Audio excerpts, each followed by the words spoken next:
chiant, c'est un peu de la programmation en fait. Un candidat effectuant un mandat temporaire ne recevra pas la retraite destinée au président français.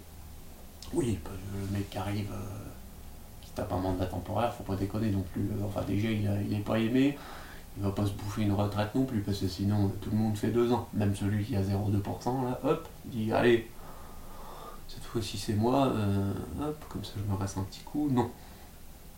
Voilà, fou. Donc faut lui donner les pouvoirs aussi. Bon bah, vu comme ils sont mains liées, ils ne feront pas plus de pouvoir qu'avant, donc ils feront pas, voilà, ils pourront pas faire plus de conneries que ce qu'ils peuvent faire entre guillemets d'habitude. Voilà. Donc je crois que j'ai à peu près tout vu. Donc des renouvellements et motivations des candidats. Alors la population française ne s'est pas reconnue dans les candidats qui se sont présentés. Il est donc nécessaire de donner la possibilité d'avoir et d'ouvrir les portes à de nouveaux candidats pour l'élection suivante. Il faut laisser les partis ayant de faibles résultats prendre le temps de retravailler leur programme. Limiter le nombre de candidats est aussi essentiel pour ne pas être inondé de choix. Lors de l'élection suivante, ça c'est ce que j'ai mis dans la loi, lors de l'élection suivante, l'actuel président puis Y candidats arrivés en tête lors des élections précédentes pourront se présenter à cette nouvelle élection. Voilà. Donc s'il y a une majorité de votes blancs, bah déjà c'est qu'on n'aime pas les candidats, enfin c'est que les candidats, la population ne se reconnaît pas dans les candidats présents, qui se sont présentés. Donc on va dire que il y a tant Y, tant entre je sais pas, 1 et 10 candidats arrivés en tête qui pourront se représenter la prochaine élection. Voilà. De nouveaux candidats pourront se présenter pour arriver à un total de Z candidats. On va définir un chiffre, parce que ça sert à rien non plus de blinder, de mettre 50 candidats, etc. C'est un peu... De toute façon, il y a toujours cette loi des 500 signatures.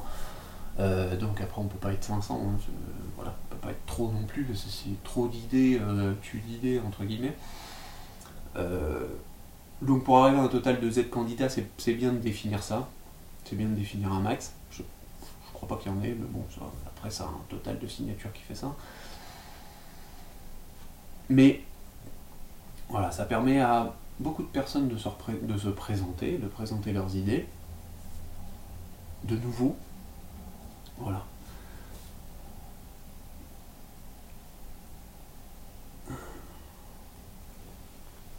Et puis c'est surtout que ceux qui ont le plus de pourcentage vont à l'élection suivante, les autres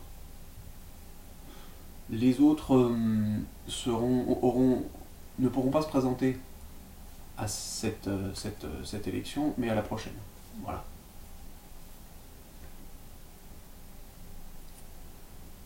Pour leur laisser retravailler leur programme. Sécurité. Petit E. Il nous faut un moyen d'éviter tout opportuniste visant un mandat normal. C'est pourquoi si un candidat est réélu après avoir effectué un mandat temporaire, il sera nécessaire d'instaurer un vote au milieu de son mandat pour savoir s'il est digne de le mener jusqu'au bout. Voilà, ça revient à ce que je vous avais dit sur le fait de supprimer les impôts et tout le bordel là. Donc, ce que j'ai mis dans la loi, le texte, un vote de validation sera effectué au milieu d'un mandat présidentiel, succédant un mandat temporaire pour déterminer si le président finira son mandat ou si une nouvelle élection présidentielle devra être envisagée. C'est-à-dire que si quelqu'un est élu, si un président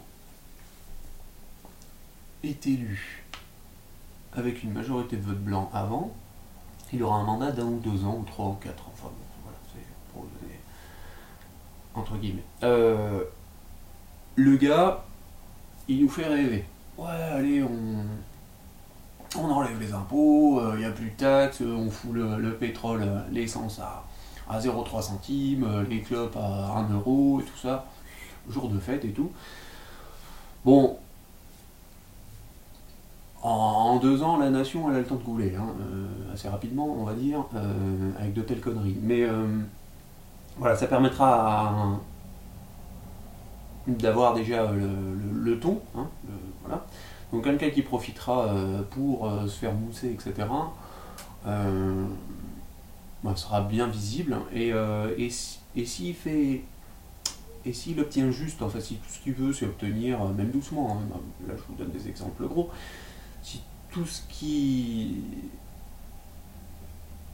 si tout ce qu'il cherche c'est avoir le mandat de 5 ans qui va juste derrière, bah de toute façon au bout de 2 ans et demi on calera une élection pour savoir si on va le garder ou non. Parce que voilà, ça lui donnera quelques limites aussi, donc ça lui fera entre guillemets un mandat de 7 ans mais coupé par 2 fois.